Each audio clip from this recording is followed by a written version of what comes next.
So good morning guys. तो चलिए start करते हैं आज के यानी कि 26 सितंबर के इंपॉर्टेंट करंट अफेयर्स को। तो इस प्रश्न में आपसे पूछ रहे हैं अभी दूसरी नाविका सागर परिक्रमा 2024 ये कहां से शुरू होगी? तो आंसर होगा गोवा से। तो भारतीय नौसेना 2 अक्टूबर 2024 को अपना दूसरा नाविका सागर परिक्रमा अभियान शुरू करेगी और जो पहला वाला था ना वो 2017 में शुरू हुआ था, जिसमें आईएनएसवी तारिणी पर सवार होकर दुनिया का चक्कर लगाने के लिए 6 महिला चालक दल शामिल हुई थी। अच्छा, ये क्वेश्चन इंपॉर्टेंट है क्योंकि इस पे एग्जाम में प्रश्न पूछा जा चुका है। देखो मैं आपको बताता हूँ वो कौन सा प्रश्न था और किस एग्जाम में पूछा गया था। तो IBACIO ग्रेड 2 एग्जाम में ये प्रश्न आया था 2017 में और इसका पहला संस्करण 2017 में ही लॉन्च हुआ था। तो इस क्वेश्चन में उस जहाज का नाम पूछा था जो अभी थोड़े समय पहले ही मैंने आपको बताया है, आईएनएसवी तारिणी उसका नाम है। और जो अभी हम बात कर रहे हैं नाविका सागर परिक्रमा का ये दूसरा संस्करण शुरू हो रहा है। तो यहां से भी एग्जाम में प्रश्न पूछा जा सकता है। पॉइंट टू पॉइंट सारी बातें मैं आपको बताऊंगा, बिल्कुल ध्यान से सुनना। अच्छा, पहले हम समझ लेते हैं कि नाविका सागर परिक्रमा है क्या। तो इसमें एक जहाज पर पृथ्वी की परिक्रमा की जाती है। 2024 में ये इसका दूसरा संस्करण शुरू हो रहा है और उस जहाज का नाम क्या है? वही है INS तारिणी। 2 अक्टूबर 2024 से ये यात्रा शुरू होगी। कहाँ से शुरू होगी ये पूछेंगे तो गोवा से। और पहले वाले संस्करण में तो 6 महिला चालकों का दल था, लेकिन इस बार केवल 2 महिला चालक हैं। एक है लेफ्टिनेंट कमांडर रूपा ए और दूसरे हैं लेफ्टिनेंट कमांडर दिलना के। तो इसमें ये दोनों लेफ्टिनेंट कमांडर बिना किसी बाहरी सहायता के केवल पवन ऊर्जा विंड एनर्जी पर निर्भर करते हुए 21,600 समुद्री मील की यात्रा तय करेंगी। तो ये सारे पॉइंट्स ध्यान में रखना। अच्छा, अगर आपसे पूछा जाए दुनिया की परिक्रमा करने वाले पहले भारतीय कौन थे? कैप्टन 2009-10 में उन्होंने ये कारनामा किया था। तो पूरा प्रश्न मैंने आपको अच्छे से बता दिया है और इंपॉर्टेंट मार्क कर लेना इसको। अगला प्रश्न हम देखते हैं। फिर अगले प्रश्न में पूछ रहे हैं हाल ही में जारी एशिया पावर इंडेक्स रिपोर्ट 2024 में सबसे शक्तिशाली देश कौन सा है? तो आंसर होगा अमेरिका। तो इंडेक्स का नाम क्या है? Asian power index report 2024। जारी किसने किया? एक ऑस्ट्रेलियन थिंक टैंक है लोवी इंस्टीट्यूट ने। इसके अनुसार सबसे शक्तिशाली देश ये अमेरिका को बताया गया, दूसरे नंबर पे चाइना और तीसरे स्थान पे भारत को रखा है। अच्छा, पिछले साल जो 2023 में इसने रिपोर्ट जारी की थी उसमें भारत को चौथे स्थान पे रखा था, तीसरे स्थान पे जापान था। लेकिन इस बार 2024 की रिपोर्ट में भारत जापान को पछाड़ करके तीसरे स्थान पे आ गया है, जापान चौथे स्थान पे चला गया। तो इसके अनुसार एशिया में भारत तीसरा सबसे शक्तिशाली देश बताया जा रहा है। अब इंडेक्स वाला प्रश्न है।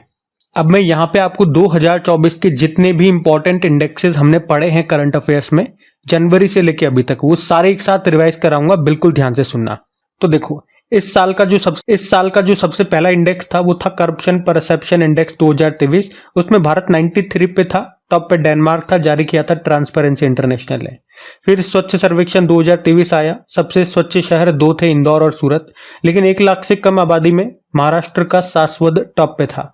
सबसे स्वच्छ छावनी बोर्ड महू छावनी बोर्ड, राज्यों में महाराष्ट्र टॉप पे था। सबसे स्वच्छ गंगा शहर वाराणसी और प्रयागराज, सफाई मित्र शहर चंडीगढ़। पहली बार ये हिम तेंदुआ रिपोर्ट आई थी, ये प्रश्न एग्जाम में आ भी चुका है इसके ऊपर। टोटल भारत में कितने हिम तेंदुए स्नो लेपर्ड हैं? तो 718 है। सबसे ज्यादा लद्दाख में है 477 और सबसे कम जम्मू कश्मीर में है 9। टॉम ट्रैफिक इंडेक्स आया था, इसमें टॉप पे लंदन है, भारत में टॉप पे बेंगलुरु है और पूरी लिस्ट में ये 6वें स्थान पर है। भीड़ भाड़ वाले शहरों की सूची इसमें बताई गई थी। लोकतंत्र सूचकांक डेमोक्रेटिक इंडेक्स है ये, भारत 41 पे था, टॉप पे नॉर्वे था, इकोनॉमिस्ट इंटेलिजेंस यूनिट ने जारी किया। वैश्विक बौद्धिक संपदा सूचकांक इंटेलेक्चुअल प्रॉपर्टी इंडेक्स की हम बात कर रहे हैं, भारत 42 पे था, टॉप पे अमेरिका है, जारी किया था यूएस चैम्बर ऑफ कॉमर्स ने। लैंगिक असमानता सूचकांक जेंडर इनइक्वलिटी इंडेक्स में भारत 108वें स्थान पर है, टॉप पे डेनमार्क के। और मानव विकास सूचकांक ह्यूमन डेवलपमेंट इंडेक्स में भारत 134 पे है, टॉप पे स्विट्जरलैंड है। और दोनों इंडेक्स को जारी किया था यूनाइटेड नेशन डेवलपमेंट प्रोग्राम ने।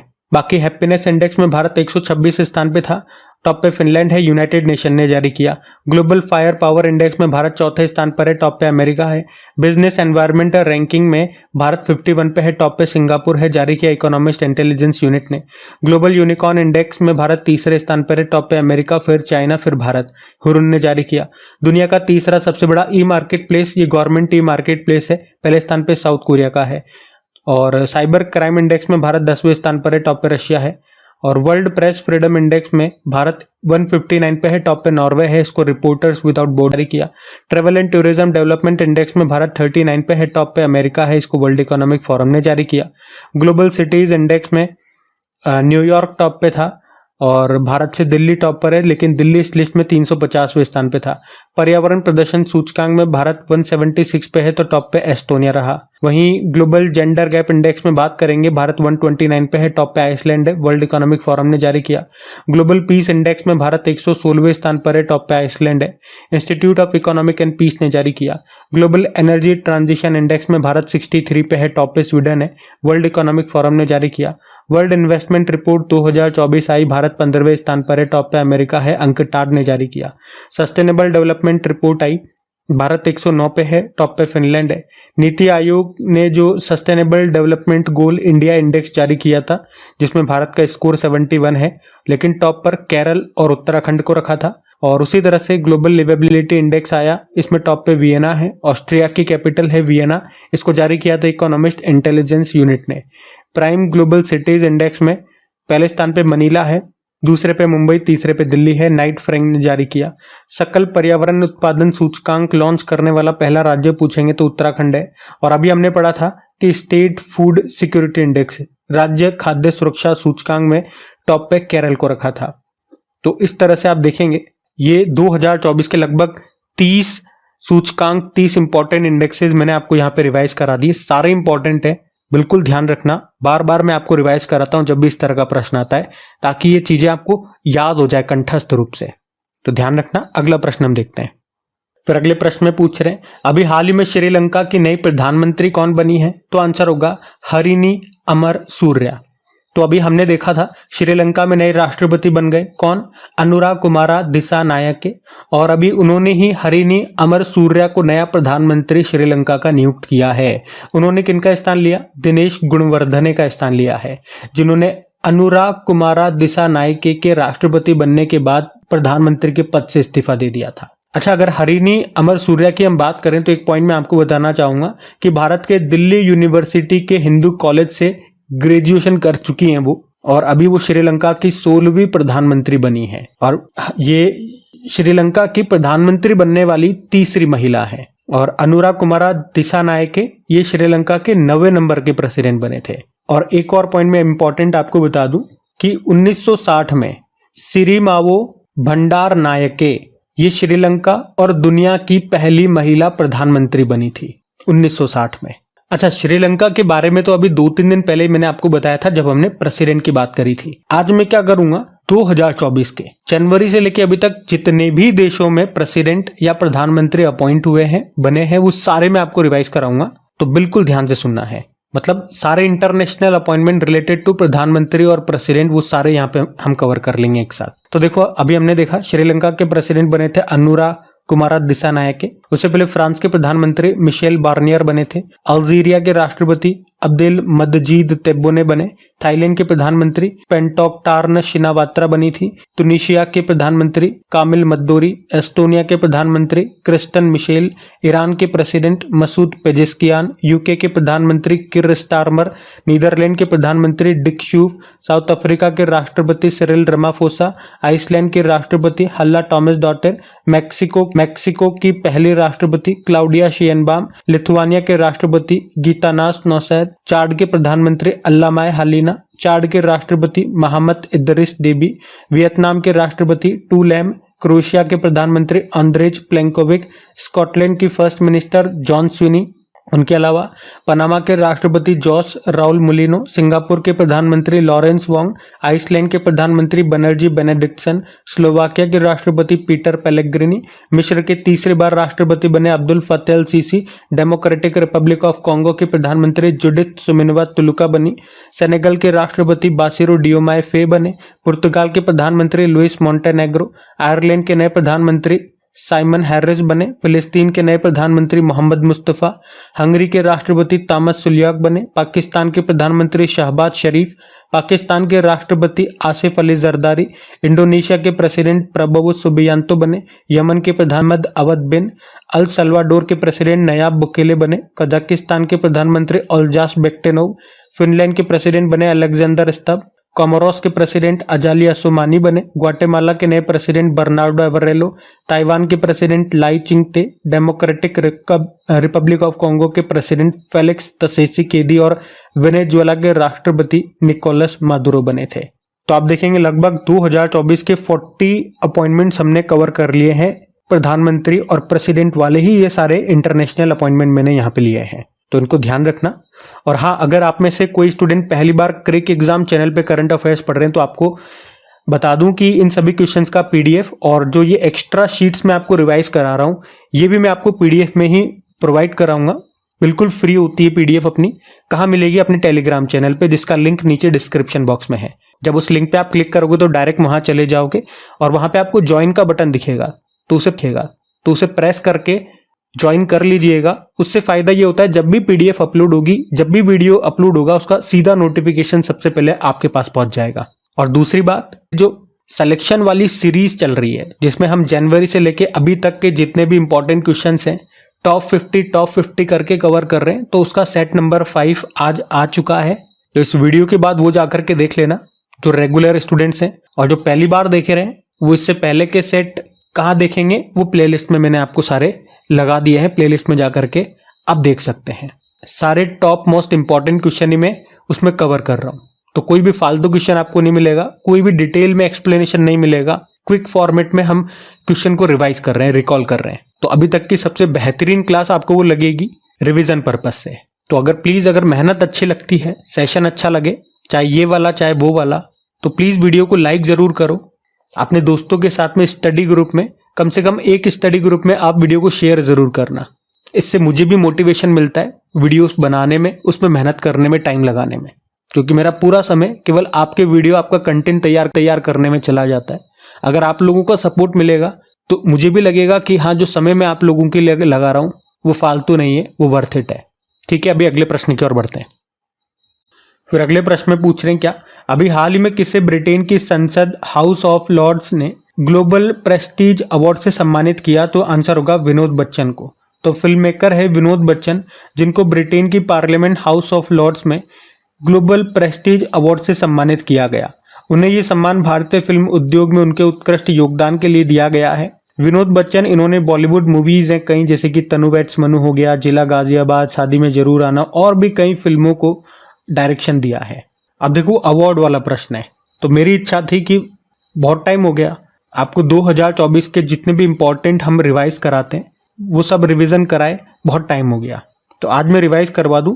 लेकिन आज हमने देखा इंडेक्स सारे मैंने आपको 2024 के रिवाइज करा दिए, सारे इंटरनेशनल अपॉइंटमेंट्स हमने ले लिए। तो अब अवार्ड्स भी अगर मैं कराऊंगा तो फिर वीडियो बहुत लेंदी हो जाएगा और फिर बहुत सारा कंटेंट हो जाएगा, तो आज इसको रहने देते हैं, अवार्ड्स वाला किसी और दिन हम रिवाइज कर लेंगे। ठीक है, अभी अगला प्रश्न देखते हैं। तो अगले प्रश्न में पूछ रहे हैं, भारत में अंत्योदय दिवस ये कब मनाया गया? तो आंसर होगा 25 सितंबर को। तो हर साल भारत में 25 सितंबर को अंत्योदय दिवस के रूप में मनाया जाता है। अंत्योदय का अर्थ होता है सबसे अंतिम व्यक्ति का उत्थान करना, या यूं कह दूं सबसे कमजोर व्यक्ति का उत्थान करना। तो ये दिन भारतीय जनसंघ के संस्थापक और महान समाज सेवी पंडित दीनदयाल उपाध्याय की जयंती के रूप में मनाया जाता है। पंडित दीनदयाल उपाध्याय ने ही अंत्योदय का सिद्धांत दिया था। उनके अनुसार जब तक समाज के सबसे कमजोर वर्ग का विकास नहीं होगा तब तक सही मायने में प्रगति संभव नहीं है। तो एक तो 25 सितंबर को यह अंत्योदय दिवस हमने मनाया। वैसे 25 सितंबर को वर्ल्ड फार्मासिस्ट डे भी होता है। इसकी थीम है pharmacist meeting global health needs. अब डे वाला प्रश्न है, और जब भी डे वाला प्रश्न आता है उस महीने के सारे इंपॉर्टेंट डेज में आपको बार बार रिवाइज कराता हूँ। कारण यही है बार बार मैं आपको रिपीट कराऊंगा पूरे महीने भर तक, तो ये आपको धीरे धीरे याद होने लगेंगे, बशर्ते आपको मेरे साथ साथ बोलना होगा। तो चलो फिर देखो, 2 सितंबर को विश्व नारियल दिवस मनाया, 5 सितंबर को इंटरनेशनल डे ऑफ चैरिटी, 1 से लेकर 7 सितंबर तक नेशनल न्यूट्रिशन वीक, 7 सितंबर को अंतर्राष्ट्रीय पुलिस सहयोग दिवस, international day of police cooperation, 7 सितंबर को अंतर्राष्ट्रीय गिद्ध जागरूकता दिवस, इंटरनेशनल वल्चर अवेयरनेस डे, सितंबर के पहले शनिवार को होता है। 7 सितंबर को ही international day of clean air for blue skies, अंतर्राष्ट्रीय स्वच्छ वायु नील गगन दिवस, और भारत में इसे स्वच्छ वायु दिवस कहते हैं। 8 सितंबर को अंतर्राष्ट्रीय साक्षरता दिवस, 8 सितंबर को विश्व भौतिक चिकित्सा दिवस, वर्ल्ड फिजिकल थेरेपी डे, 10 सितंबर को विश्व आत्महत्या रोकथाम दिवस, 12 सितंबर दक्षिण दक्षिण सहयोग के लिए अंतर्राष्ट्रीय दिवस, 14 सितंबर को राष्ट्रीय हिंदी दिवस, 15 सितंबर राष्ट्रीय इंजीनियर दिवस और अंतर्राष्ट्रीय लोकतंत्र दिवस, 16 सितंबर वर्ल्ड ओजोन डे और 18 सितंबर को वर्ल्ड बेम्बू डे यानी कि बांस दिवस, 21 सितंबर को एक तो अंतर्राष्ट्रीय शांति दिवस पीस डे, 21 सितंबर को ही विश्व अल्जाइमर दिवस और इंटरनेशनल रेड पांडा डे जो कि सितंबर के तीसरे शनिवार को होता है, और ये इस बार 21 सितंबर को आया। और सितंबर के तीसरे शनिवार को ही अंतर्राष्ट्रीय तटीय सफाई दिवस भी था। 22 सितंबर को विश्व गेंडा दिवस और वर्ल्ड रिवर डे भी मनाया। 23 सितंबर को अंतर्राष्ट्रीय सांकेतिक भाषा दिवस और हाइफा दिवस हमने मनाया। तो ये सितंबर के अभी तक के इंपॉर्टेंट डेज, इनको ध्यान में रखना। अच्छा, आज का जो ये वीडियो है ये हो सकता है आप लोगों को लेट अवेलेबल हो, और ऐसा क्यों भाई? इसको रिकॉर्ड तो मैं अभी मिडनाइट में कर रहा हूँ, 3 बजे के आसपास का समय हो रहा है, लेकिन हमारे एरिया में लाइट गए हुए 2-2.5 घंटे हो गए। वैसे शहरों में, सिटीज में इतने लंबे समय तक लाइट नहीं जाती है, लेकिन मैं थोड़ा सा ग्रामीण क्षेत्र में रहता हूँ तो यहाँ लाइट पानी का बहुत झंझट है। अब मेरे घर की बैटरी भी बोल चुकी है, अब देखना यह है कितने समय तक चलती है। अगर वीडियो बन गया, अपलोड हो गया, बैटरी रहते तब तो ठीक है, नहीं हो पाया तो फिर अटक जाएगा काम। तो चलिए फिर फटाफट से बढ़ते हैं। तो फिर अगले प्रश्न में पूछ रहे हैं कि अभी 25वें international Indian film festival award समारोह का आयोजन ये कहाँ पे किया जाएगा? तो आंसर होगा जयपुर में। तो याद रखना, international Indian film festival awards जो कि 2025 में होगा, ये 25वां संस्करण होगा, 7 से लेके 9 मार्च 2025 तक। कहाँ पे? जयपुर के अल्बर्ट हॉल में। और ये समारोह राजस्थान टूरिज्म डिपार्टमेंट और IIFA यानी कि आईफा के द्वारा आयोजित किया जाएगा। और ये इंपॉर्टेंट इसलिए हो जाता है क्योंकि ये दूसरी बार है जब आईफा अवार्ड्स का आयोजन ये भारत में होगा। पहली बार 2019 में मुंबई में हुआ था, और 2025 वाला 25वां संस्करण ये जयपुर में होगा। इस बार 2024 वाला कहाँ होगा ये पूछ लेगा एग्जाम में, तो ये अबू धाबी में होगा। तो ये इंडियन सिनेमा के सबसे प्रसिद्ध पुरस्कार समारोह में से एक है। लास्ट टाइम वाला मैं आपको रिवाइज करवा दूं, आईफा अवार्ड्स में जो बेस्ट फिल्म रही थी, बेस्ट डायरेक्टर वगैरह, तो बेस्ट फिल्म दृश्यम 2 थी, best director R Madhavan rocketry movie के लिए, बेस्ट एक्टर ऋतिक रोशन विक्रम वेदा के लिए, और बेस्ट एक्ट्रेस आलिया भट्ट गंगूबाई काठियावाड़ी के लिए। तो याद रखना, आईफा अवार्ड्स 2025 वाला 25वां संस्करण यानी कि सिल्वर जुबली एक तरह से उसका 25वां संस्करण है, तो ये जयपुर में होगा, ध्यान रखना। अगला प्रश्न देखते हैं। तो अगले प्रश्न में पूछ रहे हैं कि भारत का पहला CO2 से मिथेनॉल पायलट प्लांट ये कहाँ पे बनेगा? तो आंसर होगा पुणे में। तो भारत का पहला CO2 से मिथेनॉल पायलट प्लांट ये पुणे में स्थापित किया जाएगा। 31 करोड़ रुपए की लागत से बनेगा, जिसकी कैपेसिटी होगी 1.4 टन पर डे मिथेनॉल का यहाँ पे उत्पादन होगा। अब नाम से तो आपको वैसे समझ में आ रहा होगा कि यहाँ पे कार्बन डाइऑक्साइड CO2 को मिथेनॉल में कन्वर्ट करेंगे, पर CO2 लाएंगे कहाँ से? तो इन्होंने कहा उद्योगों से लाएंगे, जैसे कि बिजली संयंत्र यानी कि पावर प्लांट हो गया, स्टील प्लांट हो गया, सीमेंट प्लांट हो गया। तो वहां से कार्बन उत्सर्जन वायुमंडल में उत्सर्जित करने से पहले, वायुमंडल में एटमॉस्फेयर में छोड़ने से पहले ही उसे कैप्चर कर लिया जाएगा, या फिर सीधा एनवायरनमेंट से CO2 को सोख लेंगे, कैप्चर कर लेंगे, और फिर उस CO2 को हाइड्रोजन के साथ रिएक्ट करा करके मिथेनॉल बना देंगे। तो इससे 2 फायदे हो जाएंगे।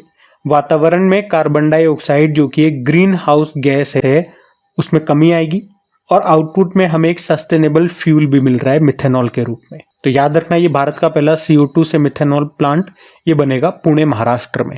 अच्छा, इसी तरह से मैं आपको याद दिलाऊंगा कि कार्बन डाइऑक्साइड को आयात करने यानी कि इंपोर्ट करने और इसे समुद्र में दफनाने वाला पहला देश ये डेनमार्क था। और उसी तरह से कार्बन डाइऑक्साइड को हवा से कैप्चर करने, अवशोषित करने के लिए विश्व का सबसे बड़ा प्लांट ये आइसलैंड में खुला था। उस प्लांट का नाम आर्का है। अच्छा, मवेशियों पर कार्बन टैक्स लगाने वाला पहला देश अभी कौन सा बना था? तो आंसर करना डेनमार्क बना था। तो ध्यान रखना ये पॉइंट्स। अगला प्रश्न देखते हैं। तो अगले प्रश्न में पूछ रहे हैं कि 2024-25 सत्र की दिलीप ट्रॉफी किसने जीत ली है? तो आंसर होगा इंडिया ए टीम ने। अच्छा, पहला तो प्रश्न यही पूछ लिया जाएगा, दिलीप ट्रॉफी का संबंध किससे है? तो क्रिकेट से है। ये एक घरेलू प्रथम श्रेणी क्रिकेट मैच है और अभी 2024-25 सेशन का ये कौन सा एडिशन है? 61वां 61 नंबर का एडिशन है, जिसे जीत लिया है इंडिया ए टीम ने। किसे हराया? इंडिया सी टीम को हरा करके। अच्छा, अगर पूछे इंडिया ए टीम के कप्तान कौन है? मयंक अग्रवाल है और इंडिया सी टीम के कप्तान ऋतुराज गायकवाड़ है। हुआ कहाँ पे? इसमें केवल एक ही मैच है जो बेंगलुरु के एम चिन्ना स्वामी स्टेडियम में हुआ, बाकी सारे आंध्र प्रदेश के अनंतपुर में हुए। आयोजन किसने किया? बीसीसीआई ने, जिसके अभी वर्तमान में अध्यक्ष जय शाह हैं। जय शाह आपको पता है जल्दी आईसीसी के हेड बन जाएंगे इस साल के अंत तक। अच्छा, क्रिकेट से ही कुछ इंपॉर्टेंट प्रश्न मैं आपको रिवाइज कर रहा हूँ। तो एक तो याद होगा अभी नवा वुमेन्स एशिया कप 2024 जो कि श्रीलंका में हुआ था, उसको श्रीलंका ने जीता था, भारत को हराया था। और अभी नवा आईसीसी मेंस टी20 वर्ल्ड कप 2024 जो कि वेस्ट इंडीज और अमेरिका में हुआ था, उसको भारत ने जीता था, साउथ अफ्रीका को हराया था, जिसमें player of the series Jasprit Bumrah थे। और नवा आईसीसी वुमेन्स टी20 वर्ल्ड कप 2024 ये पहले बांग्लादेश में होने वाला था, लेकिन बांग्लादेश में आपको बताया राजनीतिक उठापटक होने के कारण वहां पे अभी कैंसिल कर दिया, अब शिफ्ट कर दिया इसको यूनाइटेड अरब अमीरात में होंगे। 2025 में जो मेंस एशिया कप है वो इंडिया में होगा टी20 फॉर्मेट में, और 2027 में जो मेंस एशिया कप है वो बांग्लादेश में होगा वनडे फॉर्मेट में। और एसीसी एशियन क्रिकेट काउंसिल के अभी वर्तमान में तो हेड है जय शाह, लेकिन ये इस साल के एंड में वहां से रिटायर हो जाएंगे, इनका कार्यकाल समाप्त हो जाएगा। तो नए हेड बनेंगे मोहसिन नकवी जो कि पाकिस्तान क्रिकेट बोर्ड के अध्यक्ष हैं, जनवरी 2025 से पद संभालेंगे। और जो बीसीसीआई के अध्यक्ष हैं जय शाह, इस साल के एंड में हमने बताया भी इंटरनेशनल क्रिकेट काउंसिल के अध्यक्ष बन जाएंगे। वो ग्रेग बार्करले को रिप्लेस करेंगे जो कि न्यूजीलैंड के हैं। ये भी इस साल के एंड तक अपना पद संभालेंगे वहां पे। तो क्रिकेट से संबंधित ये कुछ पॉइंट्स हैं, इनको ध्यान में जरूर रखना। बिल्कुल लिमिटेड पॉइंट मैंने रिवाइज कराया, लेकिन सारे इंपॉर्टेंट है। अगला प्रश्न देखते हैं अभी। फिर अगले प्रश्न में पूछ रहे हैं कि अभी उत्तर प्रदेश की पहली एयरलाइन कौन सी है जिसे विमानन मंत्रालय से मंजूरी मिल गई है? तो आंसर उसका हो जाएगा शंख एयरलाइन। तो अभी भारत की नई एयरलाइन शंख एयरलाइन को विमानन मंत्रालय से मंजूरी मिल गई है और ये उत्तर प्रदेश की पहली अनुसूचित एयरलाइन शेड्यूल्ड एयरलाइन है। ये लखनऊ और नोएडा को अपने हब के रूप में स्थापित कर भारत के प्रमुख शहरों को जोड़ेगी।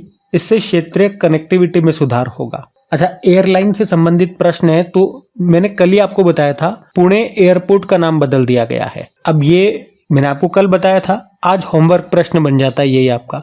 आप बताओ किनके नाम पे पुणे एयरपोर्ट का नाम रखा जा रहा है? और हमारे जो विमानन मंत्रालय के मंत्री हैं, सिविल एविएशन मिनिस्टर है, उनका नाम भी मैंने आपको कल बताया था। अभी आप बताओ उनका नाम क्या है? और वैसे जितने भी कैबिनेट मिनिस्टर सभी बने हैं उन पे तो मैं ट्री की वीडियो ऑलरेडी बना चुका हूं, तो वो वीडियो आपने देखा होगा तो उनका नाम आपको याद आ जाएगा। अब याद करो और बताओ कमेंट बॉक्स में, देखिए किस किस को याद है। हम अगला प्रश्न देखते हैं। तो अगले प्रश्न में पूछ रहे हैं अभी किसे एकलव्य पुरस्कार 2024 से सम्मानित किया गया? तो आंसर होगा प्रत्यक्षा रे। तो तैराक है, स्विमर है प्रत्यक्षा रे, जिन्हें अभी एकलव्य पुरस्कार 2024 के लिए चुना गया है। प्रत्यक्षा रे इन्होंने खेलो इंडिया यूनिवर्सिटी गेम्स 2024 में 6 मेडल जीते थे, जिसमें से 4 गोल्ड, 1 सिल्वर और 1 ब्रोंज था। स्विमर हैं ये। और ये जो एकलव्य पुरस्कार है इसे उड़ीसा का सबसे प्रतिष्ठित खेल पुरस्कार माना जाता है। 2024 में ये इसका 32वां संस्करण है इस पुरस्कार का, जो उड़ीसा के युवा खिलाड़ियों को पिछले 2 वर्षों में उनके उत्कृष्ट प्रदर्शन के लिए दिया जाता है। तो इस बार प्रत्यक्षा रे को दिया गया पुरस्कार के रूप में 7 लाख रुपए दिए जाते हैं। तो गाइज ये थे आज की आपकी करंट अफेयर्स की क्लास। और हाँ, जो नए स्टूडेंट्स हैं प्लीज कमेंट करके आप लोग जरूर बताइएगा सेशन आपको कैसा लगा, और आप में से कौन कौन स्टूडेंट्स हैं जो इस वीडियो को आज पहली बार देख रहे हैं। मैं भी तो देखूं कि कितने स्टूडेंट्स हमारे वीडियो को फर्स्ट टाइम देख रहे हैं, जिससे पता लगेगा कि कोई नए स्टूडेंट्स भी हमें देखते हैं या हमारे वीडियोस को रेंज नहीं मिल पा रही है। तो प्लीज वीडियोस को सपोर्ट जरूर कीजिएगा। ये मेरी आप लोगों से तहे दिल से एक रिक्वेस्ट है। अपने एक स्टडी ग्रुप में एक फ्रेंड सर्कल के साथ इसे शेयर जरूर करना। लाइक नहीं करा तो लाइक कर देना। आज के वीडियो के लाइक का टारगेट रखते हैं 5000 लाइक का, तो जरूर से लाइक बटन पे प्रेस कर दीजिए। 1 सेकंड का वक्त लगेगा आपको। बाकी पीडीएफ के बारे में मैंने आपको बता दिया। चलो अभी कल के करंट अफेयर्स का हम क्विक रिवीजन कर लेते हैं, फिर हम सेशन एंड करते हैं। तो यहाँ पे हम 25 सितंबर के इंपॉर्टेंट करंट अफेयर्स का क्विक रिवीजन करेंगे। पहला प्रश्न आपसे पूछा था अभी किस एयरपोर्ट का नाम बदलकर जगत गुरु संत श्रेष्ठ तुकाराम महाराज के नाम पे कर दिया गया। ये प्रश्न तो अभी मैंने आपसे पूछा था, पुणे एयरपोर्ट। फिर पूछा अभी किस भारतीय फिल्म को 97th अकादमी पुरस्कार 2025 के लिए आधिकारिक प्रविष्टि के रूप में चुना गया, लापता लेडीज। फिर पूछा अंतर्राष्ट्रीय सांकेतिक भाषा दिवस मनाया 23 सितंबर। और मुख्यमंत्री नगर उन्नयन प्रकल्प परियोजना शुरू की किसने, त्रिपुरा ने। फेडरल बैंक के एमडी सीईओ बन गए कौन, Krishna Venkat Subramanian. United Nation inter agency task force पुरस्कार किसे मिला, आईसीएमआर को। Georgia GAMMA international fighting championship में एमएमए फाइट जीतने वाले पहले भारतीय पुरुष पहलवान बन गए, संग्राम सिंह। भारत सरकार ने पहला राष्ट्रीय सुरक्षा सेमीकंडक्टर निर्माण संयंत्र शक्ति स्थापित करने के लिए किसके साथ समझौता किया, अमेरिका। और किस भारतीय अभिनेता को गिनीज वर्ल्ड रिकॉर्ड्स के द्वारा भारतीय फिल्म उद्योग में उत्कृष्ट अभिनेता का पुरस्कार मिला, चिरंजीवी। और आखिरी प्रश्न था कि ओईजी की टॉप 50 मेगा हब हवाई अड्डों की लिस्ट में दिल्ली हवाई अड्डे को कौन सा स्थान मिला, 24वां स्थान। चलो अभी कल का होमवर्क प्रश्न भी देखते हैं और सेशन एंड करते हैं। तो कल के वीडियो में पूछा था उत्तराखंड ने कहां पर अपनी पहली बर्ड गैलरी खोली है, तो आंसर होगा देहरादून। आप सभी ने प्रश्न का बिल्कुल सही उत्तर दिया। अब ये रहा आज का आपका होमवर्क प्रश्न।